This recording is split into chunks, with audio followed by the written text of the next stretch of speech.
kami kini mungkin tak dapat engkau mengerti.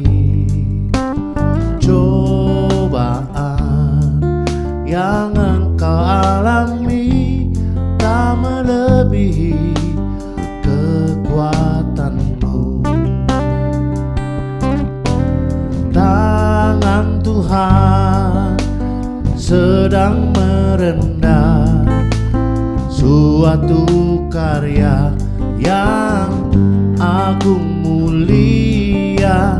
Saatnya kan tiba nanti, kau lihat pelangi kasih-Nya.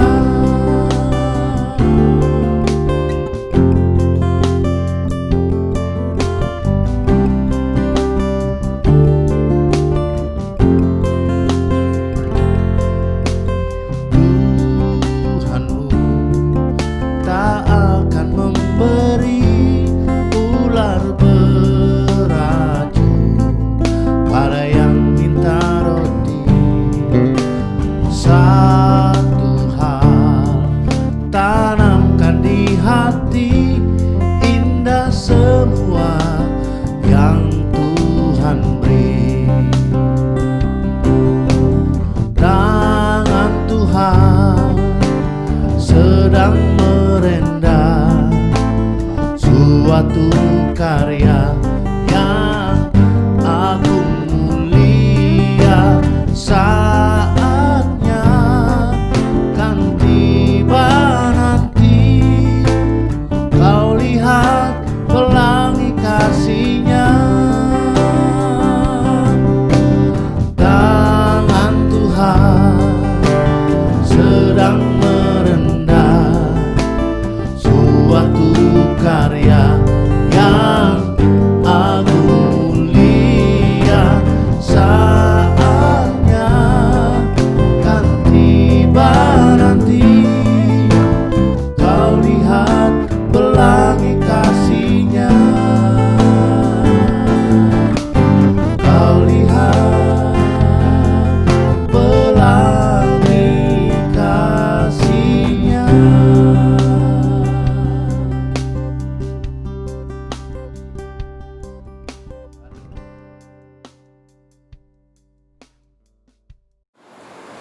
Kita bersatu dalam doa.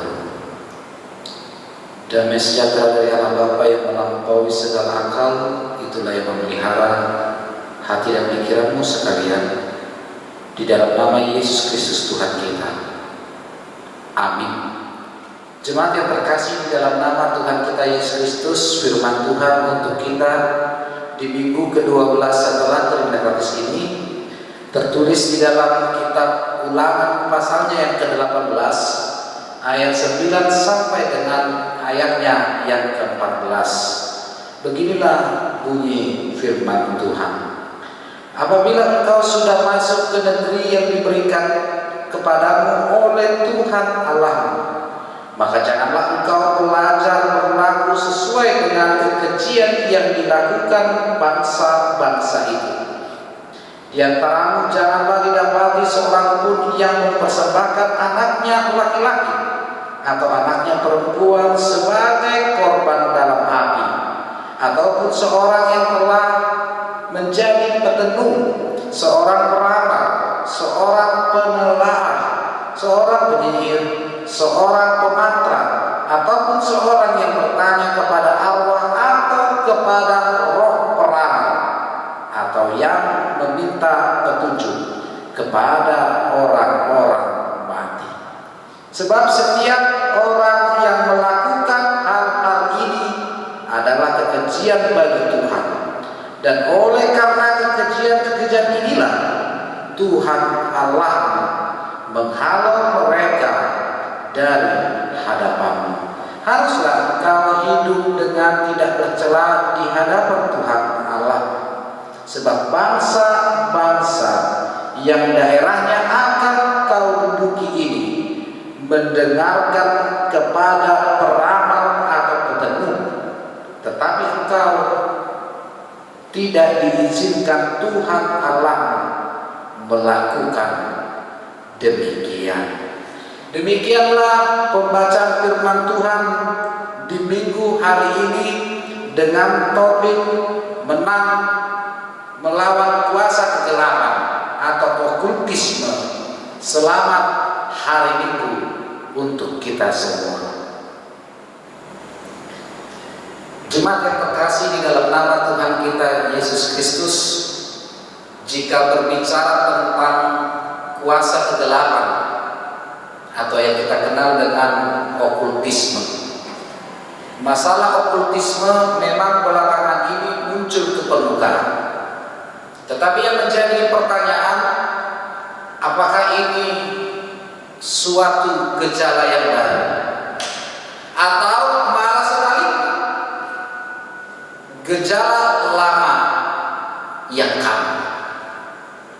Jika kita diperhadapkan dengan dua pertanyaan tadi, apakah okultisme ini termasuk suatu gejala yang baru atau gejala lama yang kambuh? Namun sebelum kita menjawab pertanyaan itu, terlebih dahulu kita harus mengerti, memahami apa itu okultisme. Jemaat yang terkasih di dalam nama Tuhan kita Yesus Kristus, okultisme berasal dari bahasa Inggris occultism atau kata dasarnya occult, berasal dari bahasa Latin occultus yang artinya rahasia, occurre yang artinya tersembunyi. Dari pengertian ini, pengertian okultisme ini, kita bisa mengambil sebuah kesimpulan bahwasanya okultisme berasal dari kehausan akan kepastian akan sesuatu yang belum diketahui manusia, dengan alasan agama tidak mampu memberikan jawaban, dengan alasan agama tidak mampu memberikan jawaban akan kepuasan, akan kehausan itu, sehingga akhirnya manusia beralih kepada sesuatu yang tersembunyi, sesuatu yang tidak bisa dideteksi oleh apapun, sesuatu yang tidak bisa dilihat oleh mata, sesuatu yang begitu rahasia tetapi memiliki daya, memiliki kuasa yang begitu besar.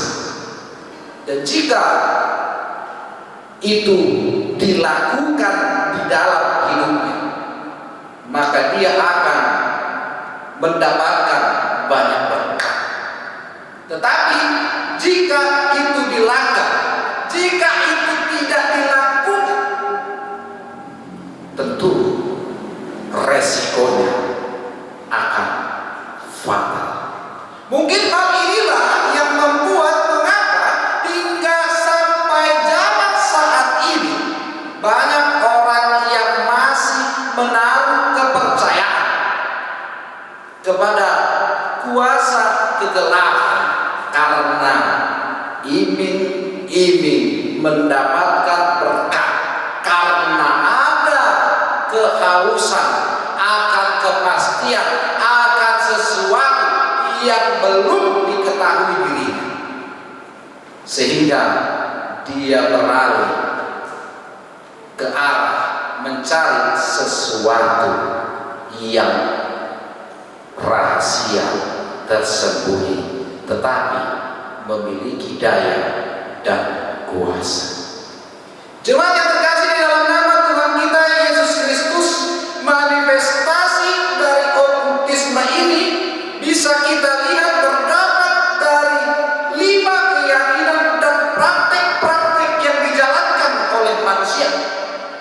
Yang pertama bisa kita lihat adalah kepercayaan atau keyakinan dinamisme, atau yang kita kenal dengan sebutan manna, di mana kita tahu keyakinan, kepercayaan dinamisme itu adalah sebuah kepercayaan, sebuah keyakinan pada benda-benda tertentu yang diyakini memiliki kekuatan gaib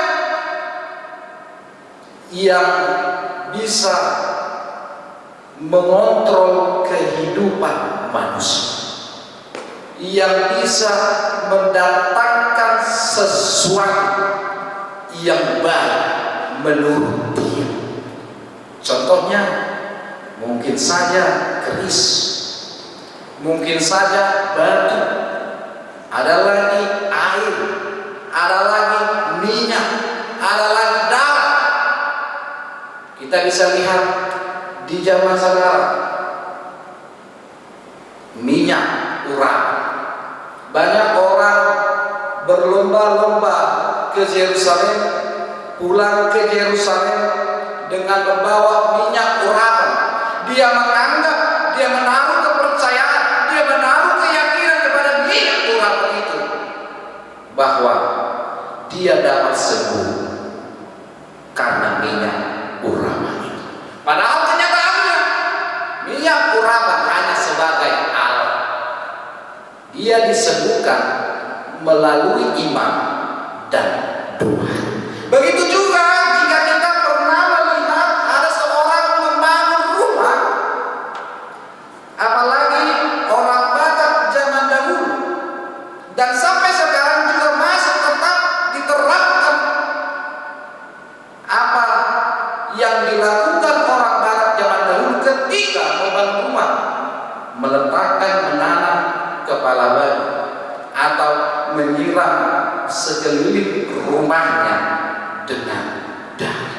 Begitu juga selain air, selain minyak, selain batu, selain keris, ada juga orang yang percaya menaruh keyakinan kepada pohon. Secara khusus orang Batak zaman dahulu begitu percaya, begitu menaruh keyakinan kepada pohon yang disebut dengan Ariara jambu barus, atau kadang disebut dengan aksis mundi, di mana pohon itu semacam pohon beringin yang dianggap, diyakini sebagai pohon kehidupan, pohon nasib. Jadi jika ada seseorang yang memetik, mengambil daun dari pohon itu, tetapi ketika dia mengambil, memetik pohon itu, daun itu, dan daun itu ternyata jelek, rusak, hancur, itulah gambaran nasibnya yang tidak bisa dirubah oleh apapun. Itulah pemahaman, keyakinan, kepercayaan yang masih mungkin ada sampai sekarang, yang mungkin kita kenal dengan meramal garis tangan. Jika singa dikenal dari cakarnya, begitu juga manusia dikenal dari telapak tangannya.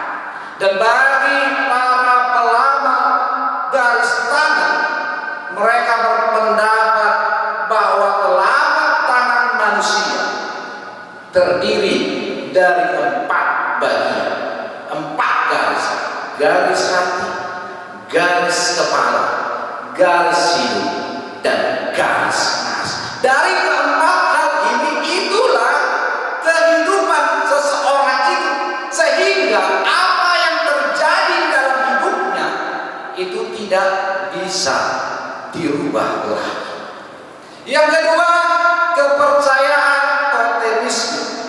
Jemaat yang terkasih, banyak masyarakat yang mempercayai ada hubungan antara manusia dengan binatang-binatang tertentu.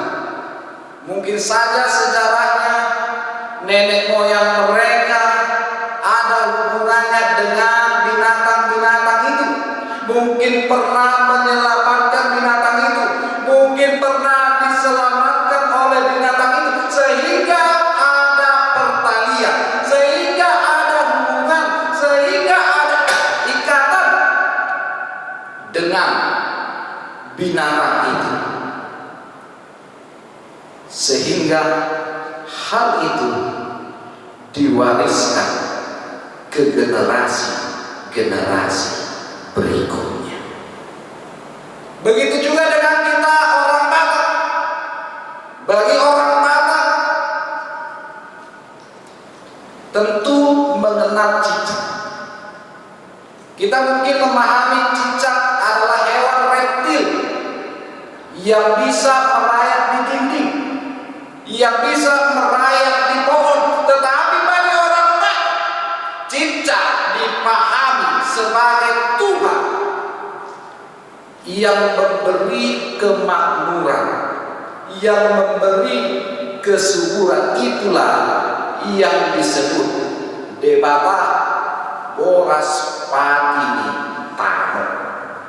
Itu sebabnya jika kita pernah melihat rumah-rumah orang Batak zaman dahulu, di sana di dinding rumahnya atau di genteng, di loteng atau di flagor atau di manapun pasti terdapat gambar cicak. Begitu juga dengan ulos-ulos tertentu, di sana juga terdapat gambar logo cicak. Bukan hanya cicak, ada lagi kerbau. Kerbau juga termasuk ke dalam totemisme, sehingga kerbau dianggap sebagai hewan yang mampu menjaga. Kenapa dikatakan menjaga? Karena kerbau memiliki tanduk. Lalu apa tujuannya tanduknya? Apa kegunaannya? Sehingga tanduk itu dianggap sebagai simbol untuk menjaga seisi rumah itu. Kita bisa lihat banyak rumah-rumah orang Batak zaman dahulu yang di atasnya, di gentengnya dipasang lambang tanduk. Siapapun orang yang berusaha berbuat jahat, siapapun orang yang berencana menghancurkan keluarga itu, apapun bentuk penyakitnya, dipahami orang Batak zaman dahulu, jika ditaruh tanduk kerbau, maka kerbau itu akan menghalau, menjaga seisi rumah itu. Yang ketiga, keyakinan kepercayaan kepada roh-roh, spiritisme. Jemaat yang terkasih, sampai detik hari ini banyak orang di dunia ini yang masih percaya bahwa roh orang yang sudah meninggal, roh orang yang sudah mati, masih hidup di dunia ini dan memiliki hubungan dengan orang hidup dalam berbagai manifestasi yang akan memberi berkat, yang akan memberi kelimpahan jika dihormati, tetapi akan membawa malapetaka jika diabaikan. Begitu juga dengan kita orang Batak, hingga detik hari ini kepercayaan seperti itu masih sangat kental sampai sekarang meskipun kita telah Kristen. Makanya sampai ada ungkapan daging gabe tahu, hosa gabe alogo, torti gabe bego. Kita bisa lihat apa yang terjadi di zaman sekarang. Banyak orang yang pergi ziarah, banyak orang yang pergi ke makam orang tuanya, ke makam leluhurnya, ke makam nenek moyangnya, walaupun dia Kristen, masih tetap membawa makanan, masih tetap membawa rokok, masih tetap membawa hal-hal yang mungkin disukai oleh nenek moyangnya orang tua, karena mereka menganggap roh itu tetap hidup dan membawa makan. Begitu juga jika kita melihat masih ada orang yang mau besok berpesta, pada hari ini sekarang dia memanggil roh opungnya, roh nenek moyangnya, roh orang tuanya, padahal sudah meninggal beberapa tahun, padahal telah meninggal puluhan tahun yang lalu. Dia dipanggil dan dikasih makan karena dia meyakini keberhasilan dia itu berkat dari roh orang tuanya, roh nenek moyangnya, roh leluhurnya yang memberkati pekerjaan. Saking percayanya orang Batak dengan roh-roh orang yang telah meninggal, maka kita bisa lihat jika ada famili, jika ada keluarga meninggal, masih saja ada orang Batak yang menaburkan garam, menaburkan sirah ke jenazah itu, karena mereka menganggap sirah artinya persirangan. Mereka takut digentayangi, takut didatangi oleh roh yang meninggal itu.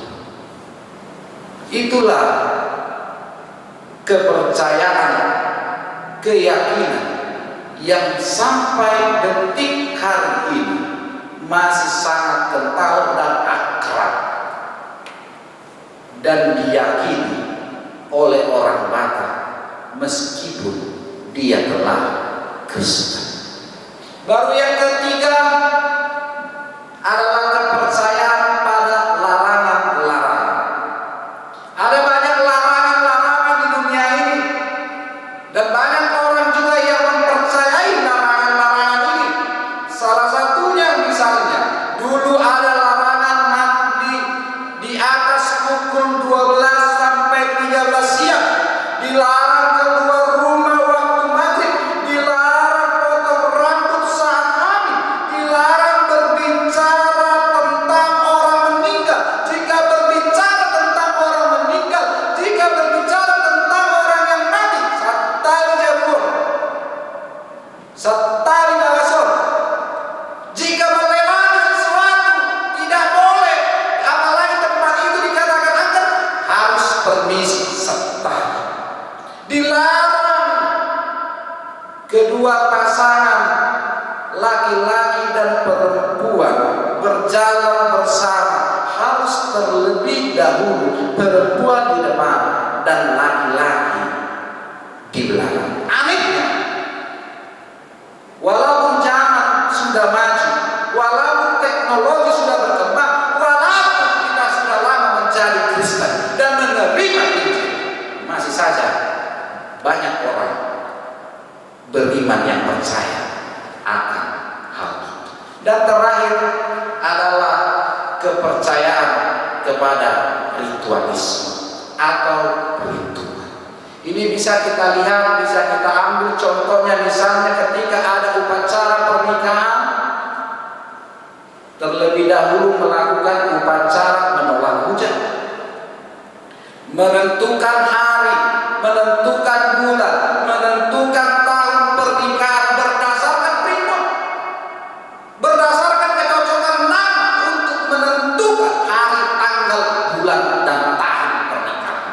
Begitu juga bisa kita lihat ketika memasukkan holi-holi, masih saja ada yang memasukkan holi-holi ke ulos, masih saja ada yang memasuk batang ni pisang tupang kalon ni holi-holi ini doa akal landas.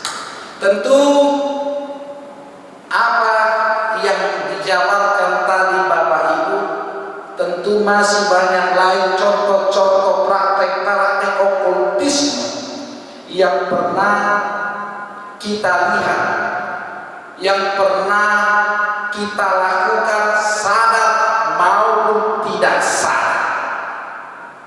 Tetapi melalui nas kita pada minggu hari ini mengatakan Tuhan jelas melarang berbagai macam praktek-praktek okultisme, karena itu merupakan suatu kekejian di mata Tuhan.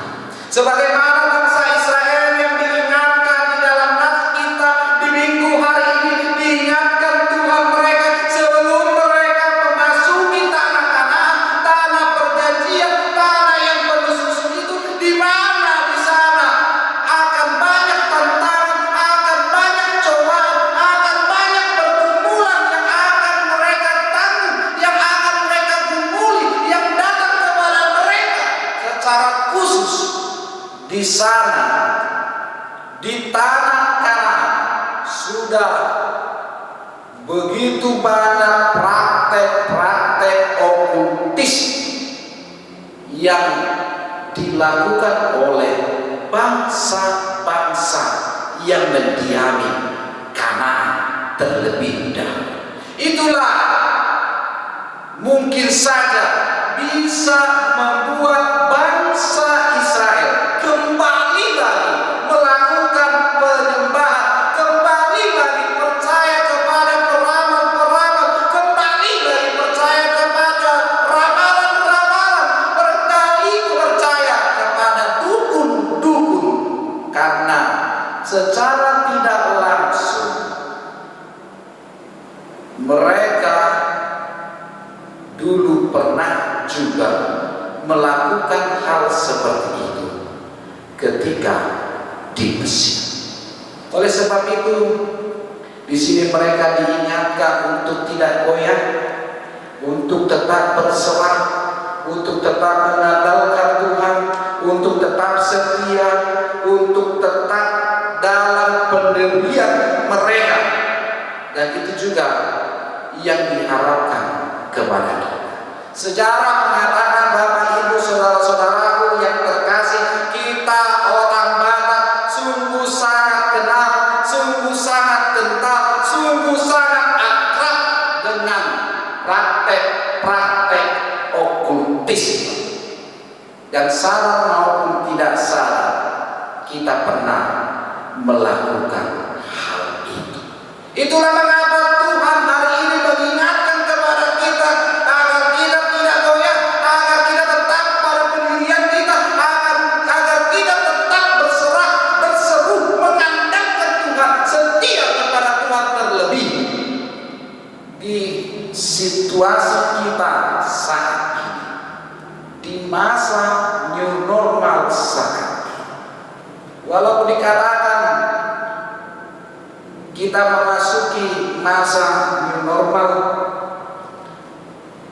belum tentu semua keadaan berjalan dengan normal, terlebih dengan keuangan kita. Tentu yang kita terima saat ini jauh berbeda dengan yang telah kita terima sebelumnya. Ini bisa terlihat, Bapak Ibu saudara-saudaraku yang terkasih, di saldo keuangan gereja kita hingga sampai saat ini masih saja banyak yang belum memberikan persembahan. Bahkan masih ada juga orang yang sama sekali belum memberikan persembahan. Padahal itu adalah kewajiban kita selaku orang percaya. Dengan alasan kehidupan begitu sulit, perekonomian begitu susah, begitu banyak kebutuhan hidup yang harus dipenuhi, dan itulah salah satu sifat manusia. Terkadang manusia memang benar mengatakan, memang benar posisi situasinya sulit, tetapi ada juga orang yang berpura-pura sulit. Ada juga orang yang pura-pura memiskinkan dirinya dan tidak tidak memberikan perhitungan kepada Tuhan. Tetapi mau saya katakan melalui nasi ini, walaupun begitu sulit keadaanmu saat ini, walaupun begitu susah perekonomianmu saat ini, walaupun begitu banyak kebutuhan yang harus kita penuhi, harus kita tanggung jawab, tetapi kita diingatkan melalui firman Tuhan hari ini, jangan goyah, jangan takut, jangan khawatir, jangan sekali-kali kita melakukan praktek-praktek okultisme, praktek-praktek kegelapan untuk mendapatkan berbagai macam berkat. Tetapi kita harus tetap beriman, tetap setia, dan tetap berpendirian. Tangan Tuhan sedang mereda suatu karya yang agung mulia bagiku, bagi keluargaku, bagi dan bagi keluarga, bagi kita semua. Yesaya 59 ayat 1 mengatakan, sesungguhnya tangan Tuhan tidak kurang panjang untuk menyelamatkan, dan pendengarannya tidak kurang tajam untuk mendengar. Oleh sebab itu, berserahlah kepada Tuhan, berserulah kepadanya, tetapkan pendirianmu bahwa tidak ada Tuhan di dunia ini selain Dia, karena Dia sumber penolong dan sumber juru selamat kita yang hidup. Mujizatnya begitu nyata dan diberikan kepada orang-orang yang berseru, mendekatkan diri, memanggil namanya, dan mempertahankan imannya sesulit apapun situasi yang dia rasakan. Amin. Selamat hari Minggu untuk kita semua. Kita berdoa. Terpujilah Engkau Tuhan hari ini, esok, dan sampai selama-lamanya.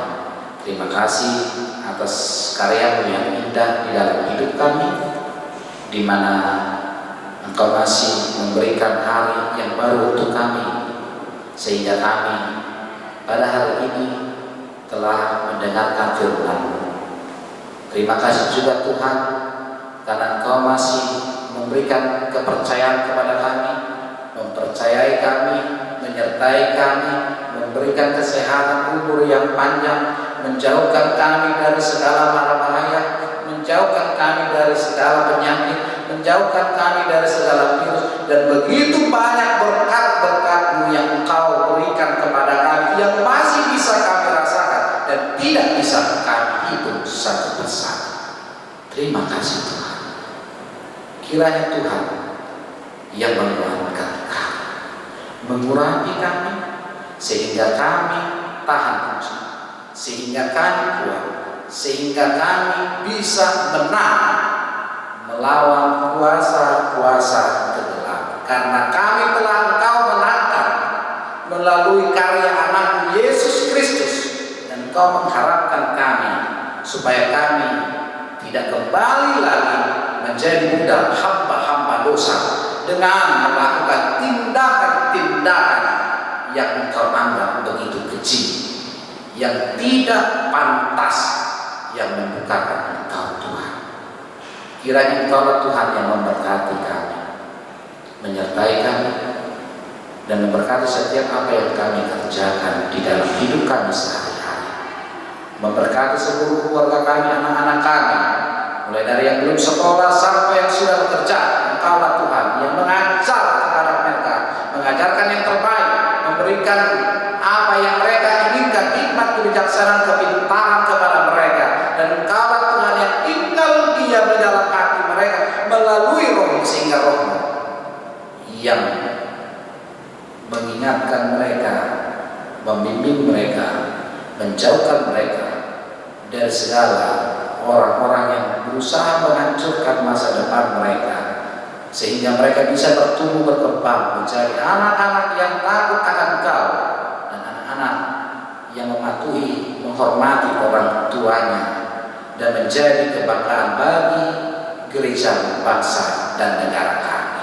Inilah kami dengan segala kekurangan kami, kelemahan kami yang mungkin saja terus menerus mendukakan hati-Mu Tuhan.